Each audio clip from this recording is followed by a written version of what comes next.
Hello, how are you? My name is Aisha, and today I would like to speak to you guys about lynching. It was an American tradition. People gather around to basically see someone murdered right before their very eyes. They cheered, they laughed, they had a merry time. And I just, it's such a disgusting act that I don't know how you could give people excuses anymore for their racism. But if you didn't know about this history, I'm going to give you some information. This article is from The Guardian. It is called How White Americans Use Lynchings to Terrorize and Control Black People. Um, so here we go. What were lynchings? Historians broadly agree that lynchings were a method of social and racial control meant to terrorize Black Americans into submission and into an inferior racial caste position. They became widely practiced in the US South from roughly 1877, the end of the post Civil War Reconstruction, through 1950.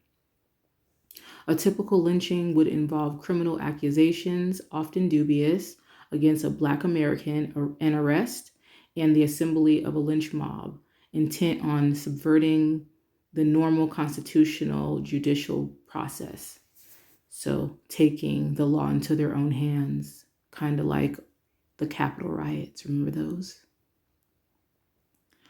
Victims would be seized and subjected to every imaginable manner of physical torture, with the torture usually ending with being hung from a tree and set on fire. More often than not, victims would be dismembered, and mob members would take pieces of their flesh and bone as souvenirs. So, not only were these people okay with taking um, the law into their own hands, torturing someone, hanging them, setting them on fire, they also took their flesh and bone as souvenirs. If that's not a devil, I don't know what the devil is then, huh? In a great many cases, the mobs were aided and abetted by law enforcement. Indeed, they often were the same people. Officers would routinely leave a Black inmate's jail cell unguarded after rumors of a lynching began to circulate, to allow for a mob to kill them before any trial or legal defense could take place. So think about all those cops that shot people in the back 7, 11 times. Think about those cops that thought they weren't being watched and decided to rape someone. Think about the cops that did all these disgusting acts and they didn't see a problem with it. This is stemming back. This is their ancestors doing this, and now they still don't see a problem to this day. What would trigger a lynching? One chief among the trespassers, occasionally real but usually imagined, was any claim of sexual contact between Black men and white women. The trope of the hypersexual and lascivious Black male, especially vis-a-vis the inviolable chastity of white women, was and remains one of the most durable tropes of white supremacy. Yeah, right. Because white women ain't out there doing what every other woman of color is doing. See how they try to trick you into thinking that they're gods, basically. See, we can't do anything wrong. But when you all do the same thing, you deserve to get burned and killed and tortured. According to the Equal Justice Initiative, nearly 25% of lynching victims were accused of sexual assault.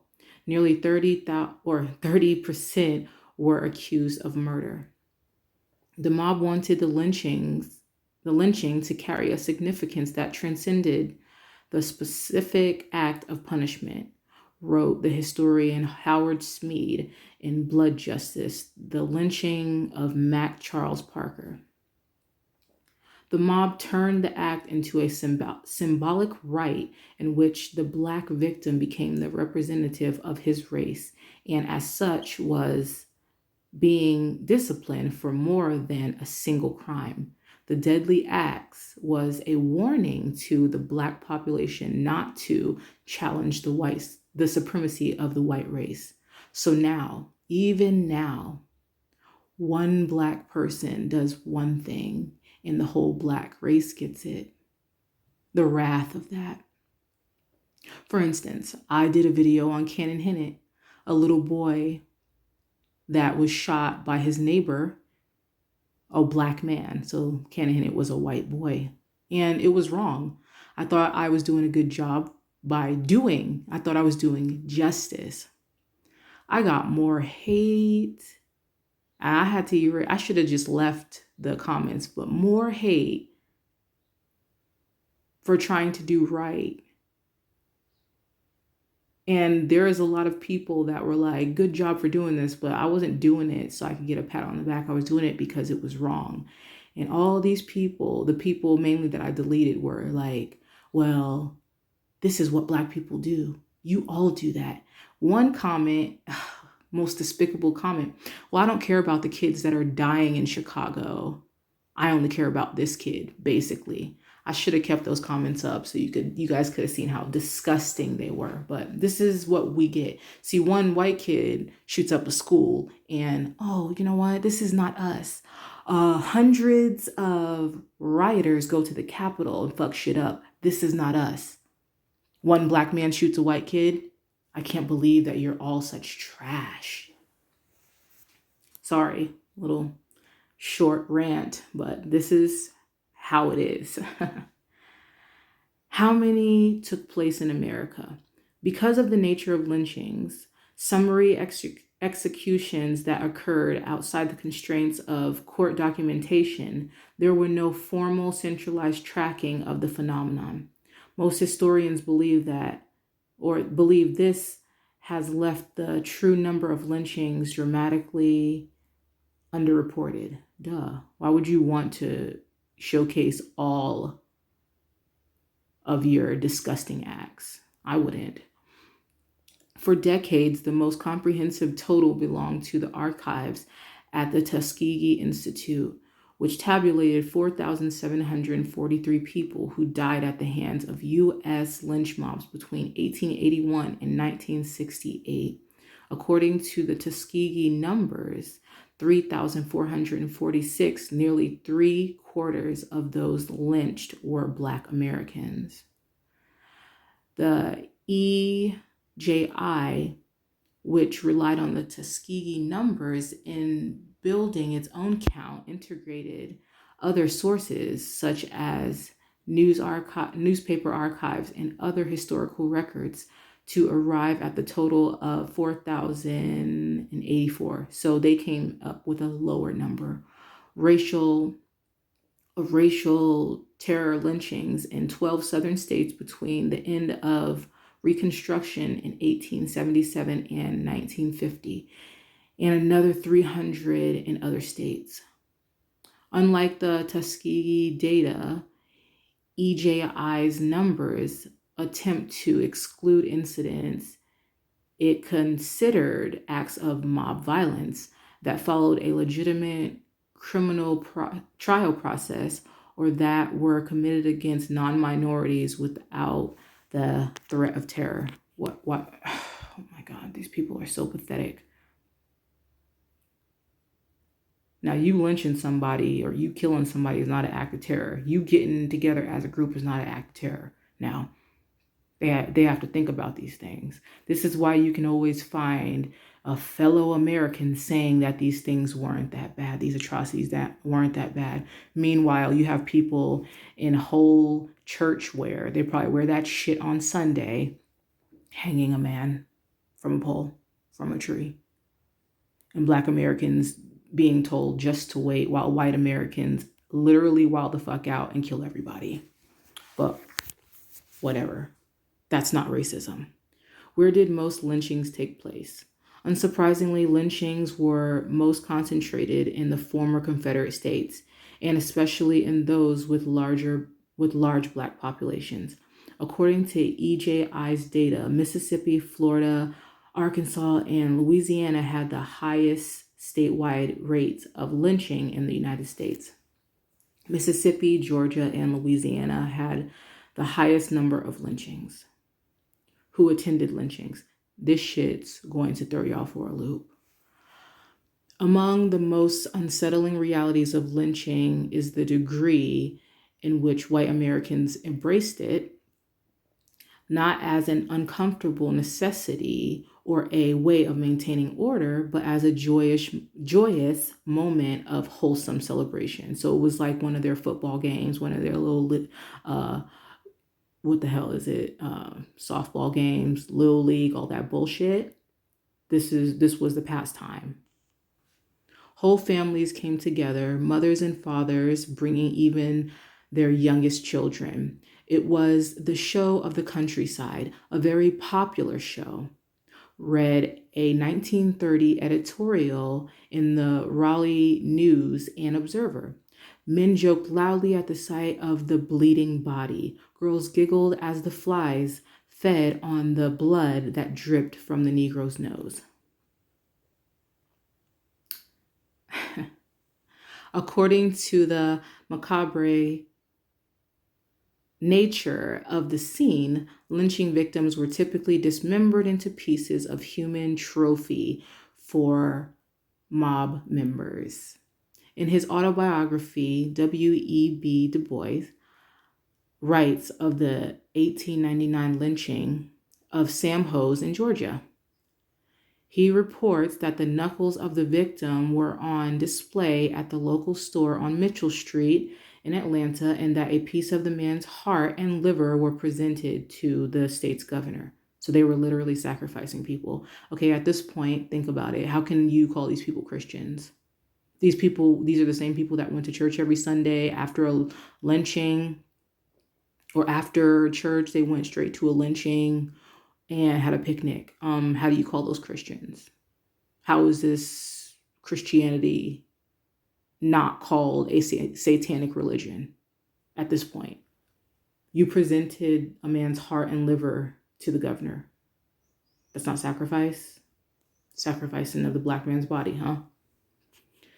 In the 1931 Maryville, Missouri lynching of Raymond Gunn, the crowd estimated to 2,000 to 4,000 was at least a quarter women, including hundreds of children. One woman held her little girl up so she could get a better view of the naked Negro blazing on the roof. After the fire was out, hundreds poked about in his ashes for souvenirs. The charred remains of the victim were divided piece by piece. So you decide, do these people deserve to go to hell, to burn? Do these people deserve to just ask Jesus for some forgiveness, drink the blood of the lamb, and eat some fucking crackers, and this is just going to go away? What do you guys think? What was the political context at the time? Lynchings were only the latest fashion in racial terrorism against Black Americans when they came to the fore in the late 19th century. White planters had long used malevolent, hopefully I'm saying that right, and highly visible violence against the enslaved to try to suppress even the vaguest rumors of insurrection. Oh, that word insurrection. Remember those Capitol riots? In 1811, after a failed insurrection outside New Orleans, for example, whites decorated the road to the plantation where the plot failed with the decapitated heads of Blacks, many of whom planters later admitted had nothing to do with the revolt. It wasn't a Southern specific phenomenon either. In 1712, colonial authorities in New York City manacled, burned, and broke on the will 18 enslaved blacks accused of plotting for their freedom. Wow.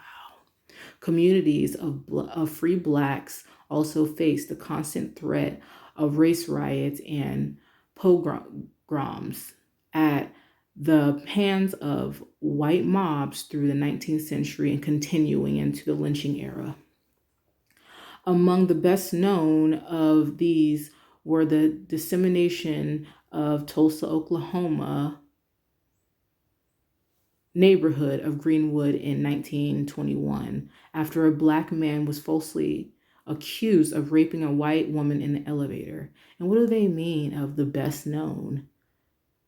Maybe I'm just offended right now for this whole thing. I don't think that they meant it like that. Just the known story, the one of the stories that they tried to hide that eventually came about. The Greenwood neighbors were sometimes referred to as Black Wall Street for its economic vitality before the massacre. According to the Tulsa Historical Society, it is believed 100 to 300 blacks were killed by white mobs in the matter of a few hours. I don't believe that to this day. They say there was 10,000 people in that Black Wall Street. I have made a video about it, and 8,000 were displaced. So I'm just trying to figure out where the other few thousand were at. Where'd they go if only 300 black people died? Their numbers don't add up. The shit's about to come out. The shit's always going to come out from here on out. It doesn't really matter how much they try to hide it. Similar events from the New York draft riots, never heard about that, during the Civil War to others in New Orleans, Knoxville, Charleston, Chicago, and St. Louis saw hundreds of blacks killed. So I'm going to get on those videos pretty soon. The start of the lynching era is commonly pegged in 1877, the year of the Tilden-Hayes Compromise, which is viewed by most historians as the official end of Reconstruction in the U.S. South. In order to settle a razor-thin and contested presidential election between the Republican Rutherford B. Hayes and the Democratic Sam Tilden, Northern Republicans agreed to withdraw federal troops from the last and the formerly renegade states. The move technically only affected South Carolina and Louisiana, but symbolically gestured to the South that the North would no longer hold the former Confederacy to the promise of full citizenship for freed blacks, and the South jumped at the chance to renege on the pledge. The end of Reconstruction ushered in a widespread campaign of racial terror and oppression against newly freed black Americans, of which lynching was a cornerstone. So I don't know if you guys watch my other videos, but you can see that literally every single time black people are just living over here, not minding their own business, white people are just like, look at those Negroes over there doing stuff and looking at the sky. Let's go kill them. Like literally, this has been a thing. It will never stop.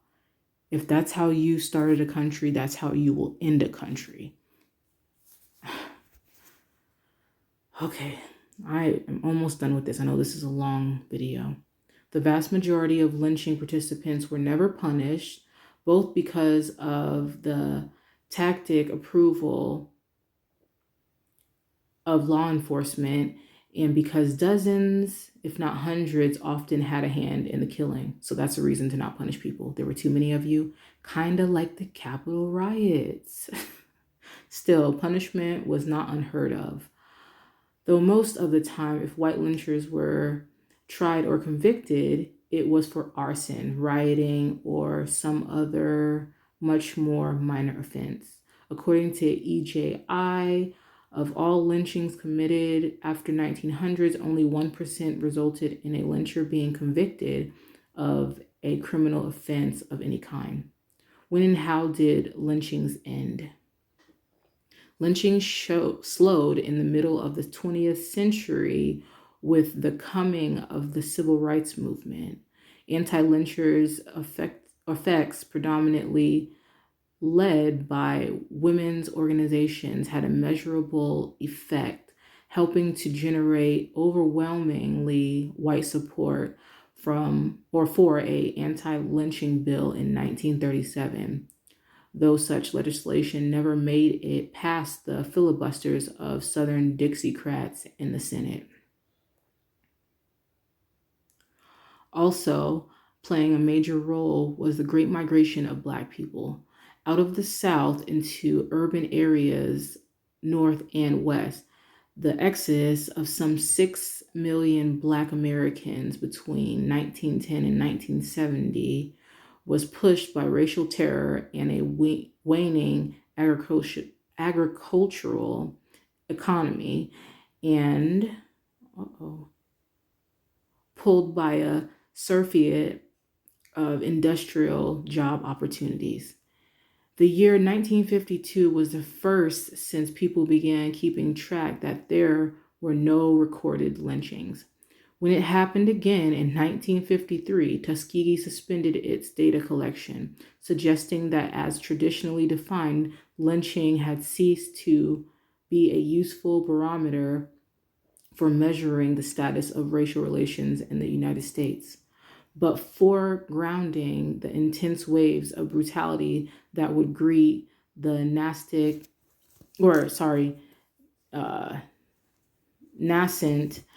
civil rights movement. Tuskegee continued in its final lynching report that the terror was switching modes by the development of other extra-legal means of control, such as bombings, incendiarism, threats, and intimidation. Oh, so we done moved from hanging people and having parties around hanging, burning bodies to intimidation and threats.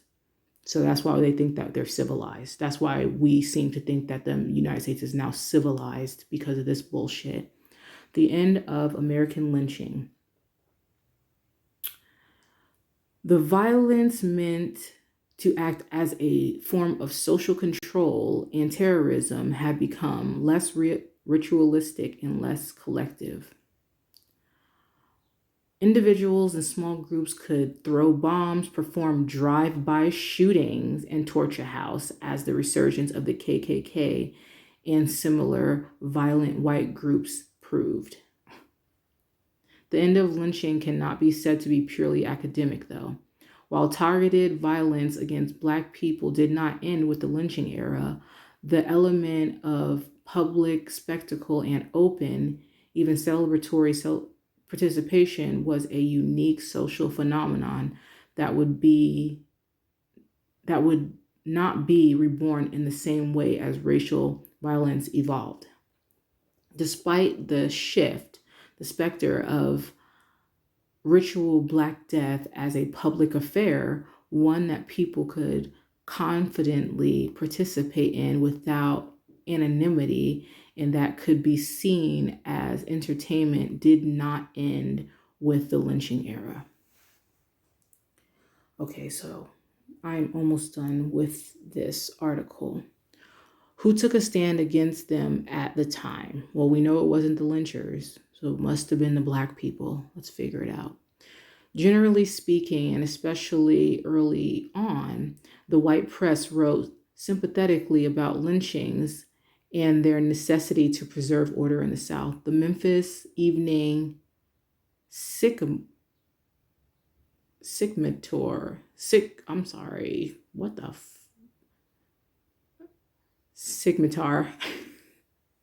published in 1892. I ain't never seen that word before. I'm gonna have to look it up, see what it means. Aside from the violation of white women by Negroes, which is the outcropping of a bestial perversion of instinct, the chief cause of trouble between the races in the South is the Negro's lack of manners. So wow, these people. In the state of slavery, he learned politeness from association with white people who took pains to teach them. Since the emancipation came in the tie of mutual interest, and regard between master and servant was broken, the Negro has drifted away into a state which is neither free nor bondage. In consequence, there are more Negroes who use every opportunity to make themselves offensive, particularly when they think it can be done with impunity. Wow. We have had too many instances right here in Memphis to doubt this, and our experience is not exceptional. The white people won't stand for this sort of thing, and the response will be prompt and effectual. So I'm going to stop this right here.